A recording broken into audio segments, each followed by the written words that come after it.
Joseph Guzman. Thanks for coming on, man. I really appreciate you joining me, and just excited to kind of hear your story, man. You've got a cool story from growing up. I know you went through some adversity early on, and like with some health things, and then you were able to find your footing into what you're doing now. So, man, thanks for taking the time. I really appreciate it. Yeah, no problem at all. Thanks for having me Yeah, on. yeah, 100%. So we were just saying, I got to give a shout out to my guys, Mikey Alessio and Robbie D. You coached them down in Virginia. Yeah, Covington So Lumberjacks. yeah. What was that summer like with those guys? Oh They give you a man, hard time or what? yeah, it was a grind. It was a grind, but just interesting. What an interesting group of guys we had that summer, and we just battled and grinded through everything. So it was really a lot of fun, and the guys grew a lot. Those guys, Rob and Mike stayed the whole summer. A lot of guys don't stay the whole time during summer ball, so it just showed a lot about their character and that they were willing to work and get better and come back in the fall and show Seton Hall that they were ready to play and help the team win. And Hmm. they both had a lot of good characteristics of just great team guys and just always supporting one another, and they're workers. They were getting there early, getting in their work, and there wasn't much to do in Virginia. That's close to the West Virginia there on the western side of Virginia. But yeah, they worked, man. It was really cool to see those guys grow and develop, and now they're both very successful. Mike's an attorney now in New York City, and then Rob, like we were talking about earlier, I think he's working with the NFL team. So it shows, those coachable players end up having good careers in life, and it's just really nice to see that.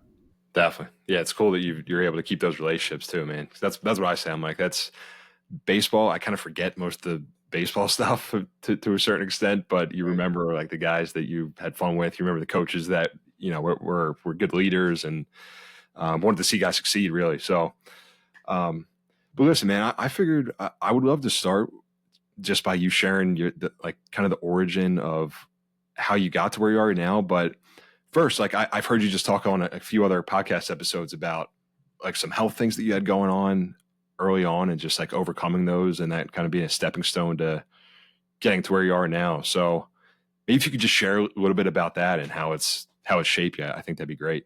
Yeah, absolutely. So, back in when I was 21 or 22, I was going into my junior year of college. Um, and before that, actually, I spent time with the Kansas City Royals at the Dominican Academy. And that's where I really found myself, found my swing. I spent the whole summer there. I faced a lot of guys that were in the big leagues now. Brasovan is one of the guys that he actually drilled me with a 97 mile an hour fastball, and Nice. that's my claim to fame there. So I came back. I wasn't able to sign internationally at that point, and I was just had finished up my junior year at Florida Memorial University, and I had extremely bad migraines for like the entire season. And I'm just playing through it because I'm a grinder. I love baseball, and I grew up around baseball, and so they found a cyst the size of a golf ball underneath my brain. So this happens, and I go to the emergency room. I find out, and I'm like, okay, this is kind of scary, right? And at this point, I just finished up my junior year. I had a good year, and like my life got flipped upside down. So I had a really good doctor at Miami Children's Hospital. I went to see him. He was a specialist, a brain specialist, and he starts doing all these different tests and testing all these different things to see what's going on. And finally he's like, we're gonna have to go in and take it out. And so they went in orthoscopically. Right here through, you can kind of see the scar there still. My hair Hmm. hasn't grown back. It's been so long. He did a great job keeping it in line there. There you go. Keep the hairline intact. Yeah. Yeah. So obviously, that happens, and I'm staying positive, and I'm doing all these things, and but it really changed my perspective. So I go into my senior year, and I couldn't do anything for like 4 or 5 months after my surgery. It was the end of July, and the doctor's like, you literally, the only thing you can do is like walk. outside, like for 20 minutes at a time. And so right after the surgery, I'm like lightheaded. I can barely like walk around, even walk around the house. So it's pretty scary. And luckily, they didn't find anything cancerous. They did test everything to make sure. But he was worried that since it was such a large mass, like literally underneath my brain, probably directly parallel to my ears, and he was very concerned about it. So, I took all that time off, and I'm thinking like, wow, like I'm glad I'm alive. I'm glad I'm good. And so I finished out my senior year. I tried to do the indie ball thing, go some workouts, do well. And then I'm like, well, I gotta do something. I gotta coach. I love the game. So that's when I got into, Covington Lumberjacks, and Stock Ramirez was good enough to help me get on there with Charlie Barnett, and got me on as an assistant. I threw BP every day, and I was like the machine. I'm like throwing so many days of BP. I'm throwing BP before the BP, and they had a running joke because I broke like 8 bats that summer. Like I broke more bats than some of our pitchers did. But I threw a pretty firm BP, so Carving guys up. Yeah. that was the start of helping guys, and started helping guys with colleges, and then I started realizing, man, I'm pretty good at like placing guys. I don't even know what I'm doing yet. So I just knew that I had a passion for it. And that's kind of how Yeah. that happened. Yeah. Sure. So before that happened, did you think that you wanted to get into coaching, or it pretty much just evolved from, I mean, not that that necessarily was the reason, but maybe it contributed to it. Like, did you think you wanted to get into coaching, or what were you thinking you might wanted to pursue? Yeah. So, from a young age, my dream was to be in the big leagues, right? My family's Dominican. I grew up in New York, we're very into baseball there. As you know, Dominicans are very entrenched in baseball, and that's everything, right? So I was just one of those kids that just kept worked very hard. And then when I was 15, I moved down to Florida, down Pembroke Pines. And I was fortunate enough to have a really good high school coach, Tommy Martinez. He actually worked with a lot of big leaguers. Nick Castellanos was one of his guys. He was his hitting coach during his high school days. And, being around those guys, and it just really gave you a lot of drive, and you wanted to work and get better. And my coach was awesome with that. And those would be my summers. Other guys are going to the beach and stuff, and I'd be helping Tommy, run summer camps all day just so I could get my lift in the afternoon, and get my swings in. And that was my life, and I really really loved it. So I played 3 years for him at Sagemont in Weston, and I did very well. And then I was fortunate enough to get a scholarship to Tennessee Wesleyan. But during those years, I had tools, but I would have these flashes of like really good tools, really good, but I just couldn't put those things together at that young age. And I had success, but I didn't really understand why I was having the success, right? It was like I was hitting well, I was throwing well, I was fielding well, but like that mental aspect of it, like understanding the swing and understanding all those things, took a little bit longer in my college career. But probably one of my best stories, Ruben Amaro Sr. I go to work out in Weston. There was a team called, I think it was the Weston White Sox, because he worked for the White Sox at the time. He's a major league scout. His son was the GM for the Phillies, Ruben Amaro Jr. And Yep. so this is probably one of my best stories. So I go out to Weston, and we go work out, and all these kids are there working out. And he threw me 10 pitches, and I hit all 10 pitches out in BP. And he comes up to me afterwards. He's like, I've never seen that before. Like in 10 pitches, it's just every single ball you hit was just out. So I'm like thinking to myself, like, how the hell did I just like do that? Like, so I was just thinking, keep my head down at the ball. So I would have these flashes of different things. And the reason why I tell you all this is because I really believe in player development. So I didn't have a lot of those resources. I would just go work. My dad would go hit me, 200 ground balls, and he would throw me, 200 balls, and we would work. But there wasn't like that in-depth, instruction in the swing. There wasn't that, there was just go out there and work. So I'm really big on player development. I think that played a huge role on wanting to help players and understanding where they're at, and helping them move, through systems and college and all that. Yeah, definitely. Yeah.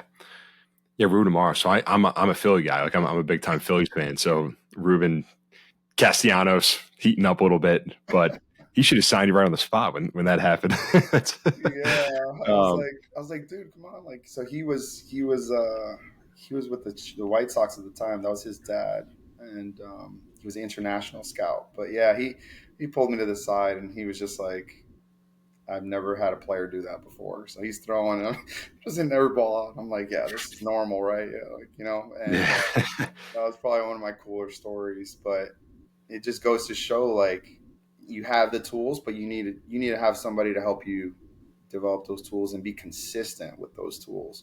So I had a lot of those things, but I needed more consistency from a younger age, which is what would have helped me.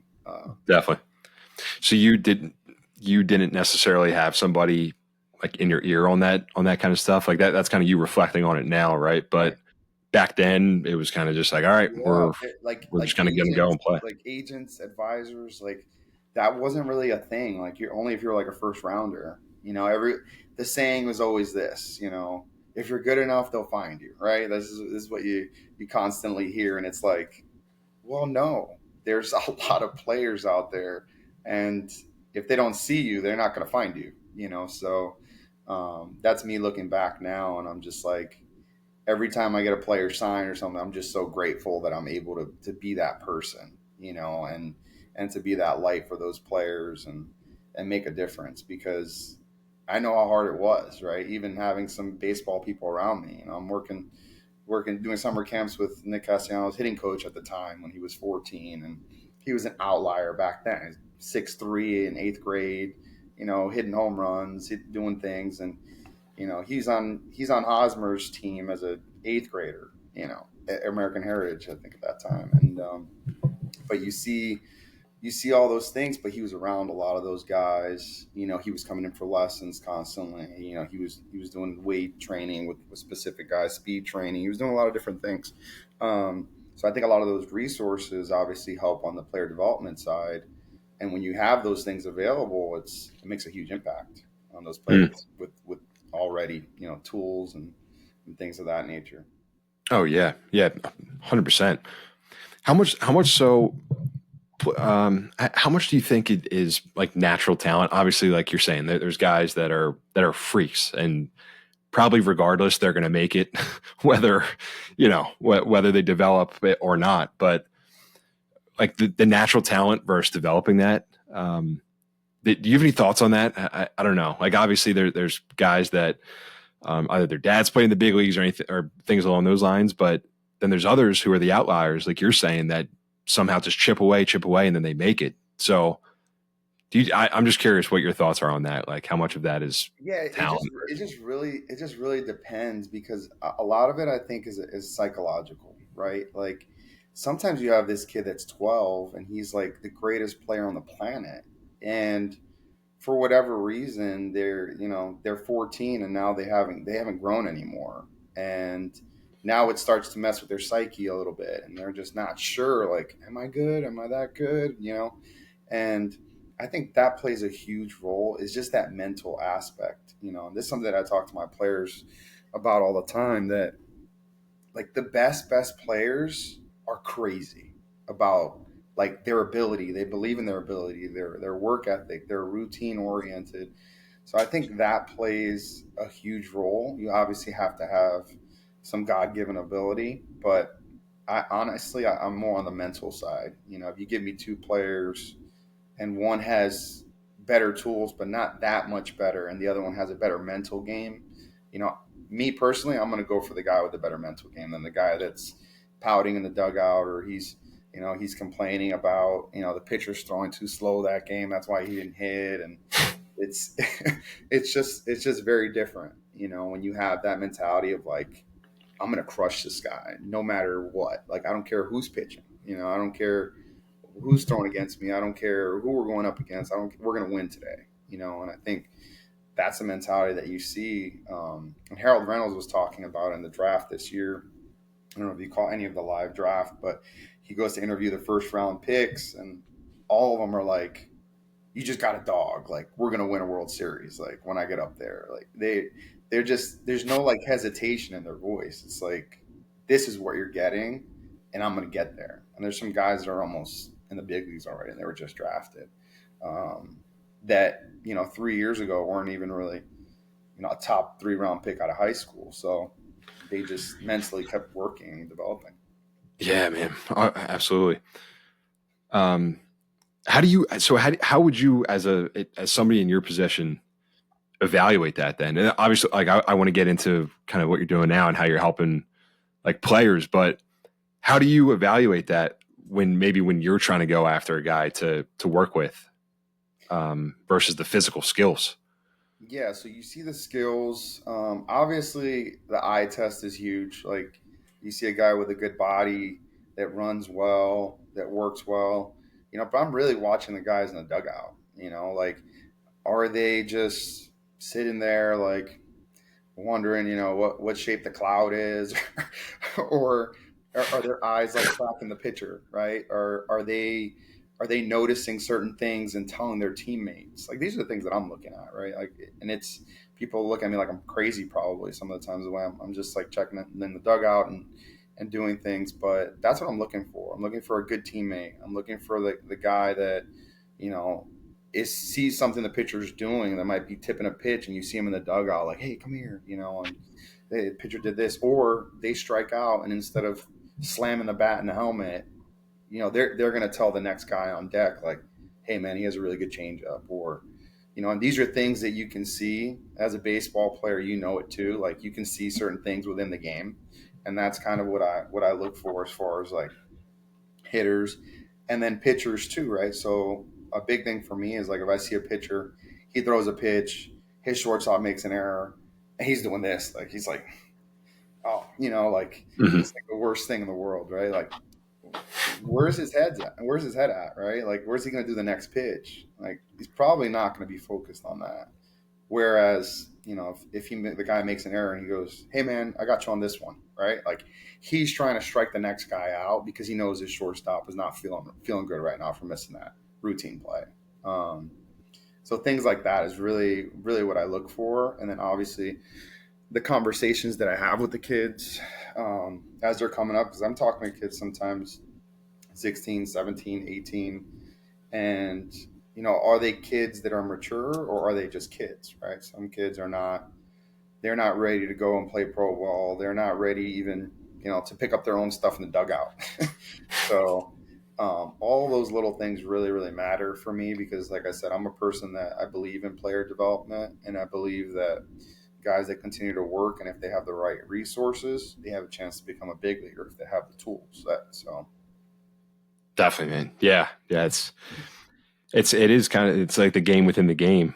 yeah. Um, like, and that's something that, yeah, I think about that now too, because there's definitely there were times personally where that was lacking. You know what I mean? Where you're kind of you're just thinking about, like, I don't know. You're like, wow, I can't believe I just struck out, versus kind of moving on to the next pitch. Really, Right.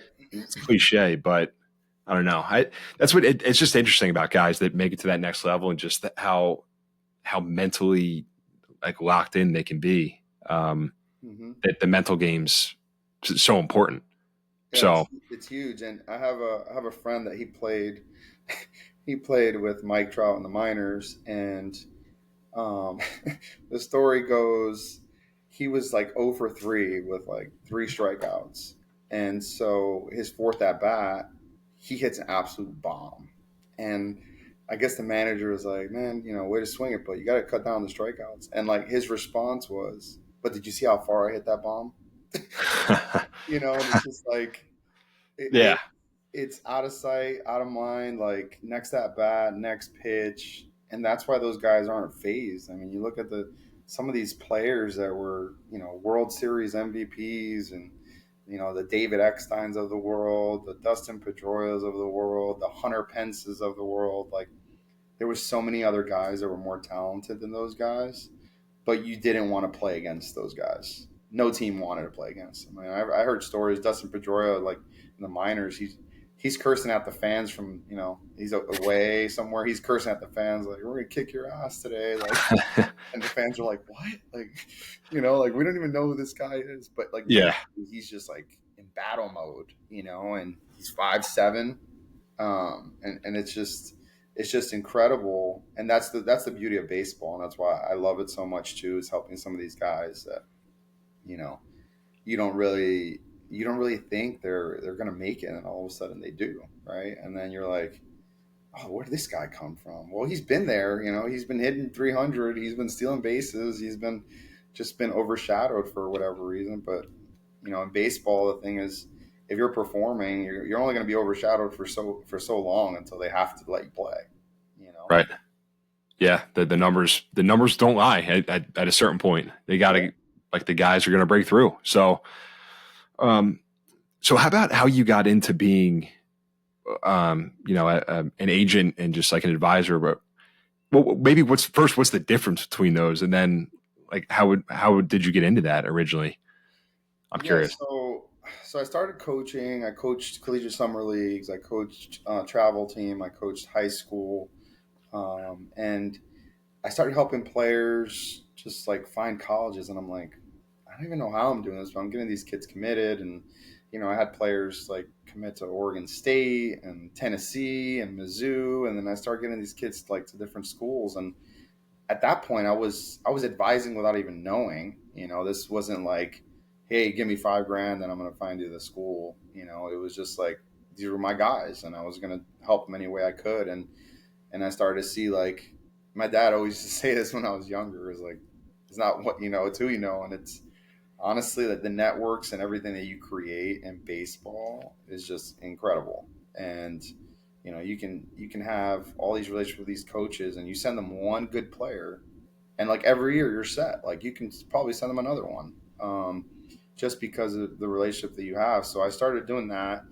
and then an agency approached me to do the scouting. And so the first year I was there, we had 7 players drafted, and then the following year we had 5, and so on, and it kept growing. And then I went on my own for a little bit, and I partnered with my partner Michael McGinnis with Empowerment Sports Group, and we're very like-minded in the sense of everybody is going to be treated the same. We're not going to, our best players are not the only ones we're going to answer the phone for. Our best players are not the ones that we're going to text back right away. And really just sticking with our guys. There's guys this year that weren't drafted. Like, we're helping them find indie ball. We're helping them, and that's what's been with all of our guys. If the guys are released, we're not going to abandon them. So really just started doing all that. I got MLB certified. And last summer I had my first personal big leaguer, Randy Wynn. Great story. Indie ball, undrafted, signed as a free agent, made it up to the big leagues with the Reds. And that was like my first homegrown guy with the agency, Empowerment Sports Group. And then I had 4 others that I recruited to the other agency that I was with, that all eventually made it to the big leagues. And all of those guys were developmental guys, right? So that's kind of my niche is finding guys with really good character, good work ethic, and the ability to just continue to move forward and stay positive, and just provide them with as many resources and connections that I have, so that they can continue developing in their game. How are you finding guys then? I know you just said it's like word of mouth, but what's your sources for that? So it's a lot of scouting. I do a lot of scouting. I go to a lot of minor league games.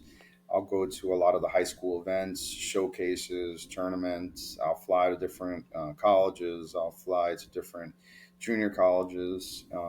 I've probably been to over 30 different colleges in the United States, probably over 50 high schools, and like 20 different tournaments that I've gone to.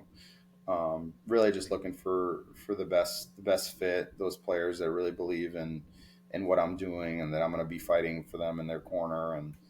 And that's kind of what I made a living off of. I've had 40 players drafted or signed since 2018.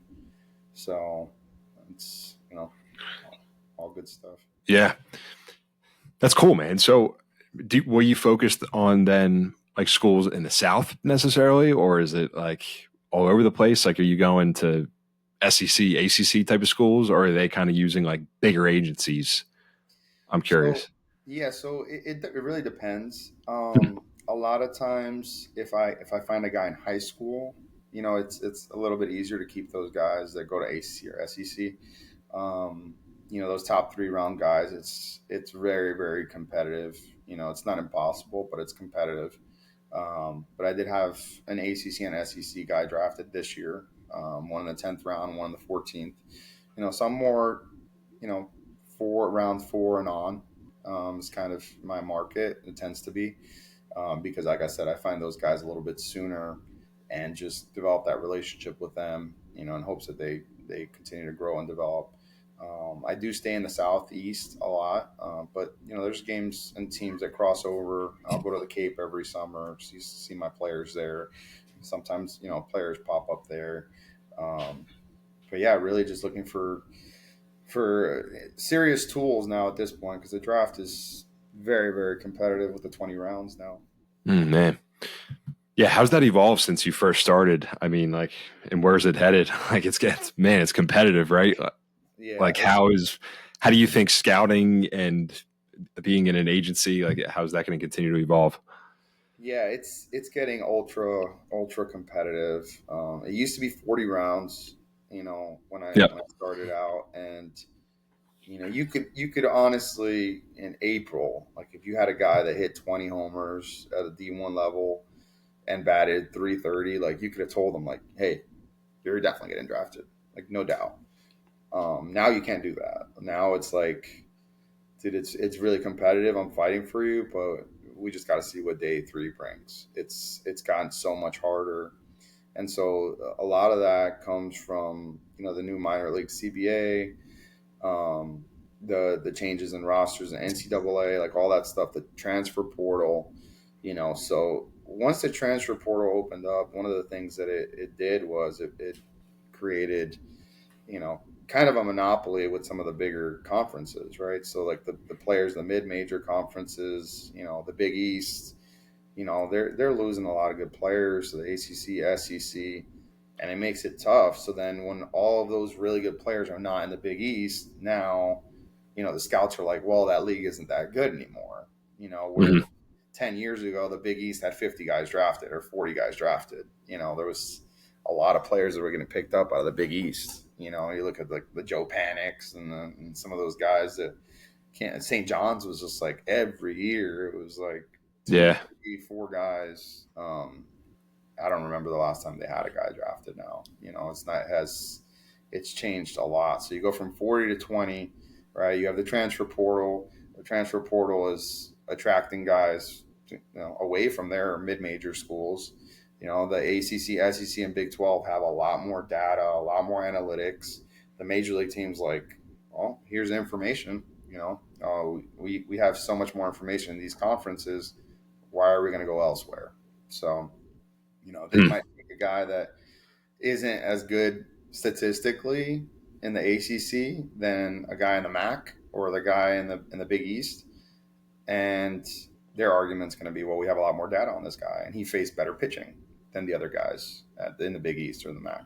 Um, so it's tough. Yeah. It's really It's tough. tough for guys, yeah, that are going to get overlooked.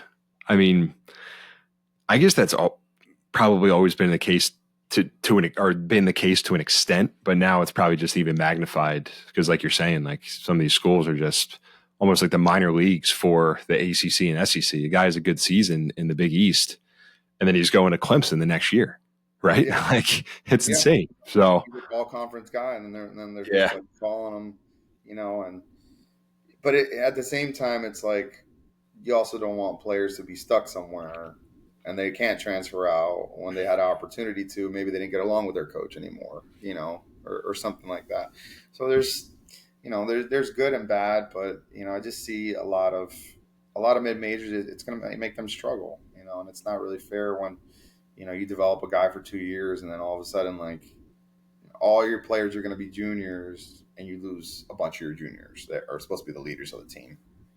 So yeah, that's definitely been tough. I have a lot of friends that coach at different mid majors and are head coaches, and I told them like I don't know how you do it now, because it's like you develop these players, you put your time in these players, like no other school wanted them type of players, and you take them and then they're just gone, and it sucks, it really does suck. Yeah, no, it does, man. Tough time to be a coach, man. Tough time to be a college coach. Yeah. um, how about I'm curious then, like an agent. I feel like the like the what am I trying to say?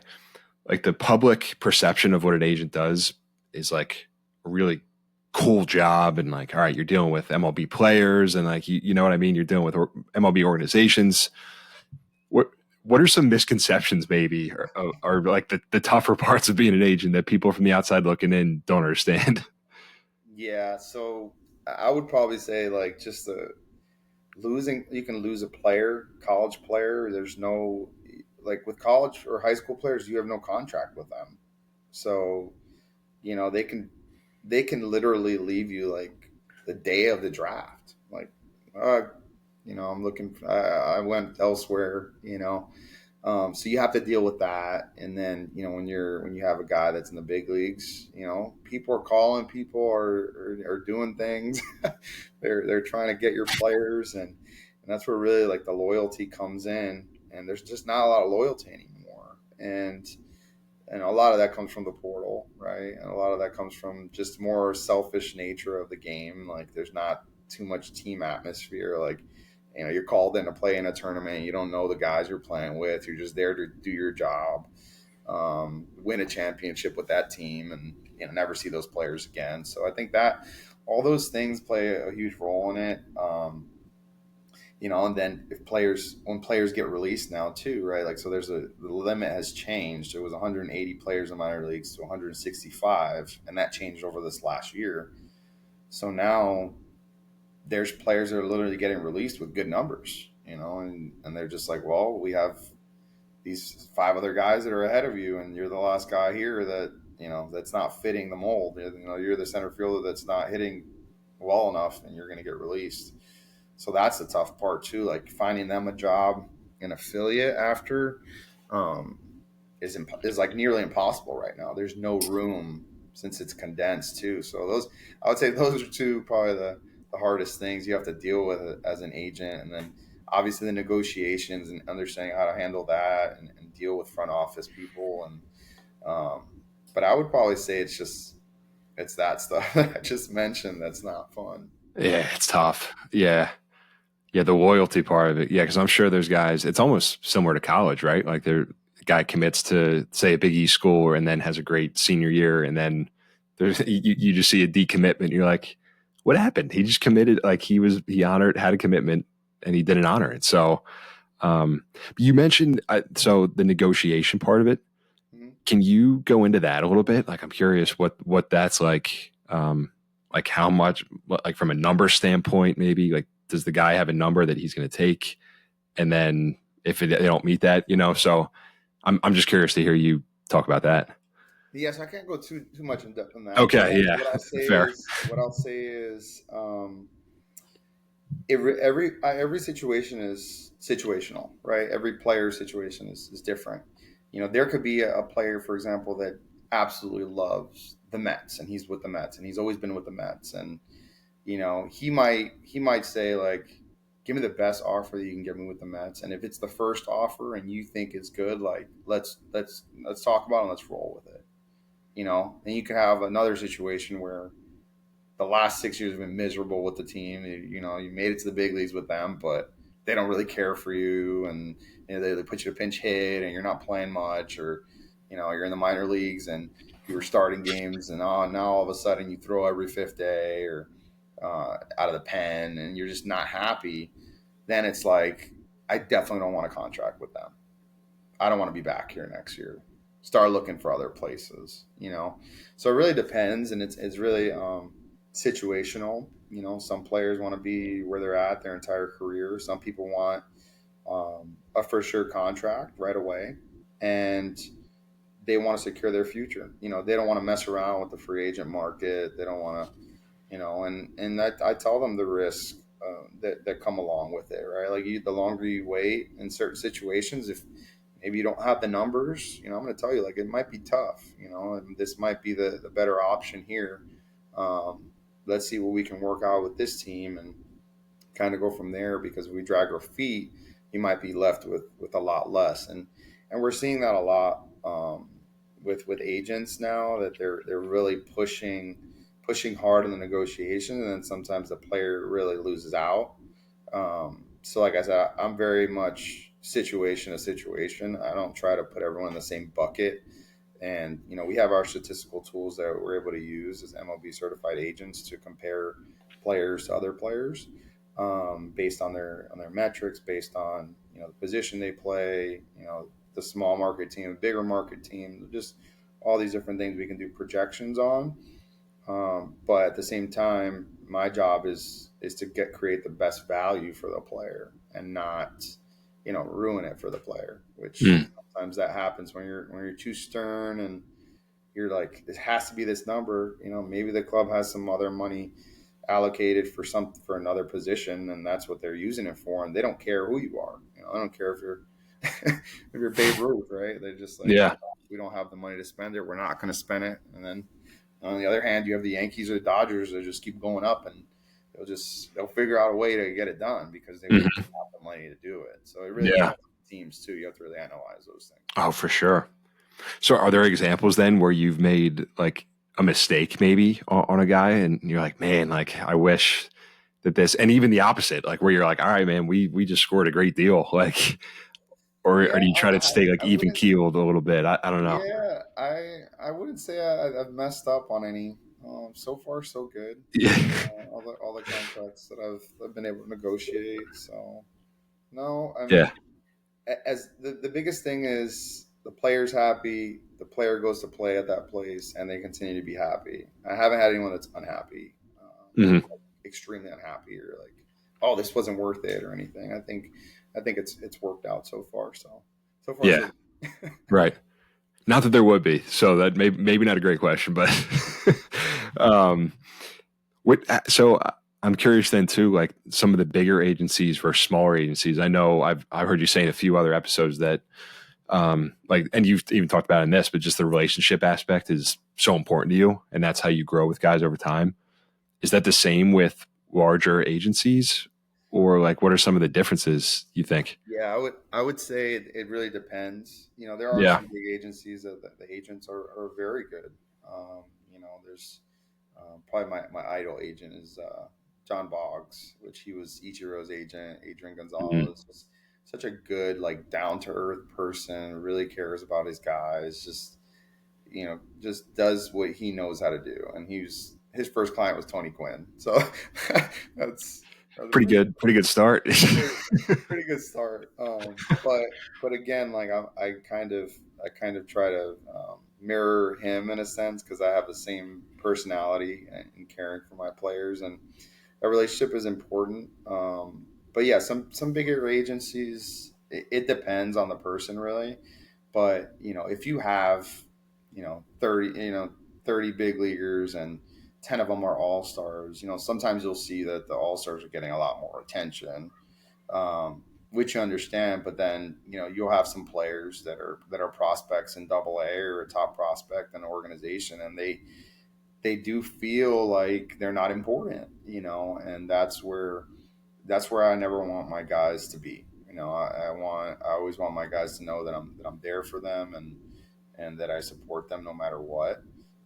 But that tends to happen, and it's unfortunate, because you have a guy that is a top prospect, and maybe they're not posting about him, they're not talking with him that much, because they have Manny Machado, or Fernando Tatis, or some of these superstars that are like all day on MLB Network, which is understandable, right? But Yeah. sometimes those players, they just want the attention, right? They want to be able to pick up the phone and call, and not have to talk to a secretary. And that's why we're really focused on not getting so big where I can't answer the phone. Like, sometimes a guy will call me at 1 a.m, and I'll answer. What's going on. they're having issues with the girlfriend, they're having issues with the family, they need help or guidance on something. So I'm almost like an uncle, right? I wouldn't say like a dad because we're probably close, like an uncle, where they can kind of tell me different things, and I can help them guide them through it. Yeah, sometimes you got to play the therapist role too. I'm sure. Talk Yes, guys off the talk guys off the ledge. yes, a lot, and um, sometimes players they get in their feelings because they're working so hard. They may not see the result. The team doesn't really say much, and it's hard, right? Like as a player, you're there all day. This is all you do. Like people think like a minor leaguers, oh, they just play at night. Like they're there from like noon until midnight, right? Like they're there the entire day. They're not talking to anybody else really. They're talking to the guys in the clubhouse. They're eating together. They're doing things. They're going on the bus. So it's hard. Like that's all you're doing, right? And then you go 0 for 3 with 3 Ks, and you just came off the best weekend of your life, and you start off this week and you suck, right? Like you're not good that day. So there's a lot of that goes on, and then if a guy's a top prospect and he plays every single day because he's a top prospect, and he's going 0 for and you're not playing, it's like, man, I should be playing, and it's a mental toll on these guys, and it's all they do, right? So it's tough. So sometimes they just need to hear another person that's like not in the game, not their girlfriend, not their parents, just someone that's kind of unbiased, right? And that's where my role comes in. I'm able to talk to them and tell them like, dude, baseball's hard, right? Baseball's hard, but go do something else that you like to do that's fun tomorrow. As your day off, go play golf, go do something else. Take your mind off for a little bit, and just have fun out there next time you go out there, and don't try not to think about anything, or all those things are really important. Those conversations are very important. Yeah, man. Absolutely. What do those guys then do to to stay on track mentally? Like when they're struggling, like what do some of the best do that you've seen? Honestly, they stick to their routines. They understand that these are the things that got them there.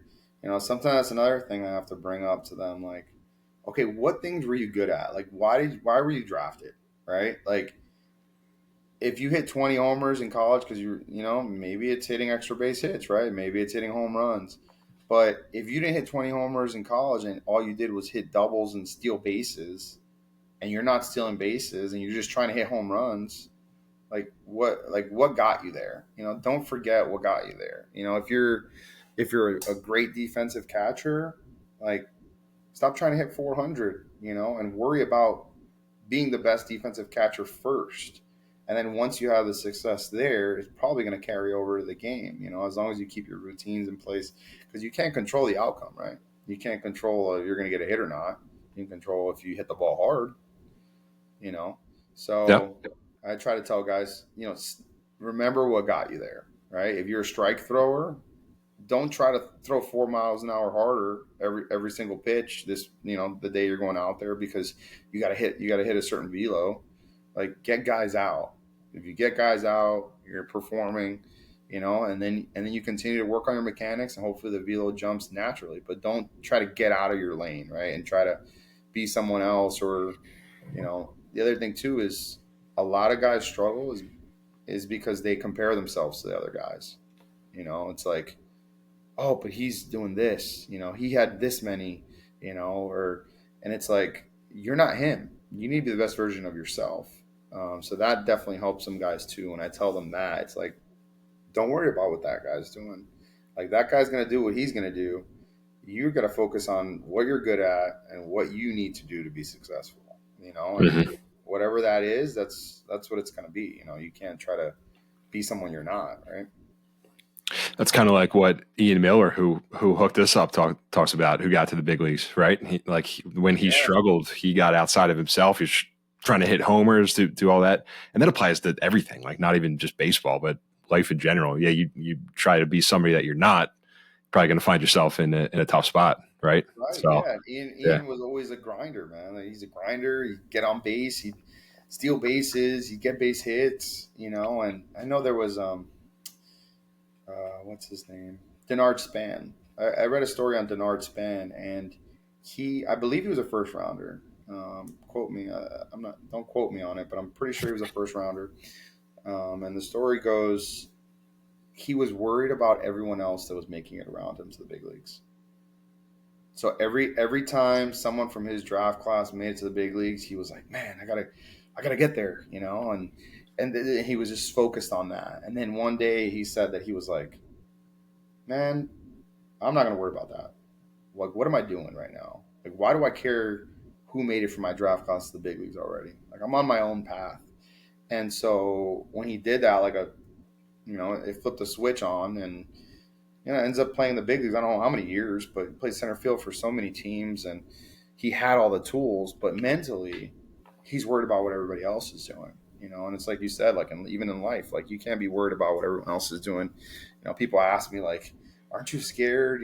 To go against all these big agents and Scott Boras?" And I'm like, what am I scared of? The guys that I feel I can get. I'll go after first rounders. I'll go after second rounders. I'm not scared. I know the qualities that I have. And if someone respects that and wants to be a part of that, then I'm going to have a chance to get them. And that's kind of the way I try to stay in my lane, right? I'm not going to start flying across the country and, trying to do crazy things that, other agents do just to flash money or to flash this or flash that when that's not me, right? I need to stay. So I tell my guys the same thing. Do your things, and focus on what you do well, and you should have more success. I love it, man. Practicing what you preach too. So that's good stuff.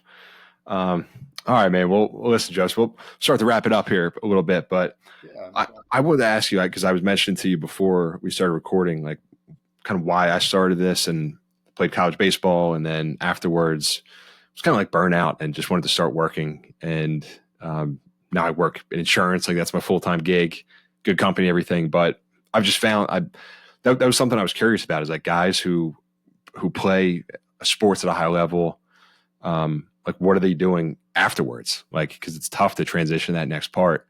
Do you kind of stick with guys afterwards too? I'm sure, just like from that relationship aspect. And then like maybe what do you see guys that have success do when they decide to hang them up? Because it's a tough decision, but what do you kind of see from them there? Yeah, no, it's really tough. But something that's been cool is that I've had some players that I had as clients that I recruited, and one of them works in the Dominican Republic. He's a pitching coach with the Royals now, and he's always like my example to all my players that I represent. And I'm like, just be a good human, right? Like have great character, and you're gonna have like a great life after baseball. Like just keep on being that good person. Don't change your ways. And he was one of those guys that he had an arm injury, and the organization loved him enough that they offered him a job, right? And now he's good. He's probably in upper middle class because of his job in the Dominican Republic, right? Like it's an amazing job to be with a major league team there. Um, so you see things like that, and that's awesome because that is mainly because of his character and what he meant to the organization. He was never a top prospect. He was a very good arm. He had a lot of upside, but he was a great person, good teammate, loved everyone. Coaches loved him. So what I've seen is like the guys that I have that end up retiring, like they become firefighters, and I'm like, man, I was on the right guys because they're not miserable, after baseball. I get texts all the time, saying thanks and how much it meant to them. I have one player, Dylan Hoy. He just finished up at Louisville, and now he's a grad assistant at Louisville. Like those things don't happen for just every player. It takes special players. And he was a captain last year. He had a really good year. In a 40-round draft, he's definitely drafted. And unfortunately, it's the card that he was dealt, and a lot of players were left out of the draft this year, and it was very unfortunate. But those guys that are coachable, they're successful. And there's a big correlation between character and success, and I'm huge on that. Like I want guys to be successful in life and well after baseball. And if it's in baseball, it's in baseball. But I don't think baseball ever leaves you. And I think that's the thing. Like, there was a time for me too, before I went to Covington that summer, that I was like, man, I hate baseball. Like, like what's going on? Like, how do guys miss out on opportunities and then other guys get opportunities? And unfortunately, that's just how it is, right? But then I was like, well, I have a chance to make a difference, and my dream was always to make it to the big leagues, and I made it to the big leagues in another way. So I'm grateful for that. And I think that God knew that, the reward that I get from, hearing a player was just signed, or, calling a player and they're crying on the other line and their whole family's crying and all that. I think that means more to me than if I would have made it to the big leagues. Just because of that's just the type of person I am. Anybody that knows me, I love helping others, and I think that's why I'm ultimately in this position, to help these guys. It's great, man. Yeah, and it's a testament to you too, because like I told you, I was texting Mikey Lesio, and like that's the first thing he said. He's like, "Hey, man, great dude. Like, tell him I said what's up." Which may not be always the case. Like, if the coaches are tough, man. So, but the fact that you've kept that relationship going is a testament to you too. So it's Yeah, great. I appreciate that. yeah, Mike was awesome, man. And just to say something quick on Mike, man, he was a kid. We had him as a freshman in Covington, and him and Rob every day would work. They'd work. And Mike never gave up, man. He worked out every single day. He was routine oriented. He did all those things. And, if a scout would have seen him that year, or anyone would have seen him, they would have said, oh, maybe, he has a chance. Like, and then you saw him, his senior year, he was no doubt like signed, like, you got to sign this kid, right? Like, he should have been drafted, but he just had a great year. But it was just so cool for me to see that transformation from like freshman year. Like, the coaches didn't believe in him, but there was just that he had it between the ears to just have that routine and keep working and not worry about all these things, and he was a guy that's very smart, right? He would think a lot and would tell Mike, don't think, just go, man. You worked all this, you did all this, you're prepared yourself. And I think he matured, and then that's when it really clicked. But it's an awesome story for him to get signed by the Brewers that year. I was like in tears, man. Honestly. Yeah, definitely. These days, got to catch him in the courtroom. Help out with a case for. Yeah. um, well, cool, man. Hey, final question for you though, too. Like, if anybody was like, say it's a senior in college or something, and maybe they don't want to pursue baseball anymore, or if they do, whatever, but like they think that they want to become an agent, what would you suggest to them? I would say reach out to agencies. Reach out to agencies. You might have to do intern work or do things. So I started out scouting with an agency. It was very much performance based. Commission based work that first year, and really you just have to put in a lot of work. You got to go to a lot of games. You have to network. You have to understand what talent is. You have to understand what the scouts are looking for. Um, so I would say do all those things. Learn, read, and just never stop learning. And read about the agents. Read about the best agents out there, what they're doing. Um, Stay up to date with what's going on in the game, the changes that are being made, and then ultimately, you go and you have to go through all the processes to be certified and licensed in your state and all those things. But that'd be my advice: is get out there, reach out to agencies, and see, if you can do any type of work for them. Maybe it's just looking at prospects and going out, but it's a lot of work. That's a lot of work. Yeah. You might I not mean, see listen, anything yeah, it's a either. grind. Yeah. Yeah. Coaching, being an agent, it's tough. So I appreciate what you're doing, man. But Yeah, man. all right, brother. Well, listen, thanks for the time. I'm glad Ian was able to connect us, and hopefully, people listening in, whether baseball or not, like you shared some good stuff in here. So I just wanted to say thanks, and looking forward to staying in touch with you. Yeah, man. Appreciate it. Thanks for having me on. All right. You got it, Joseph. All right. Thanks.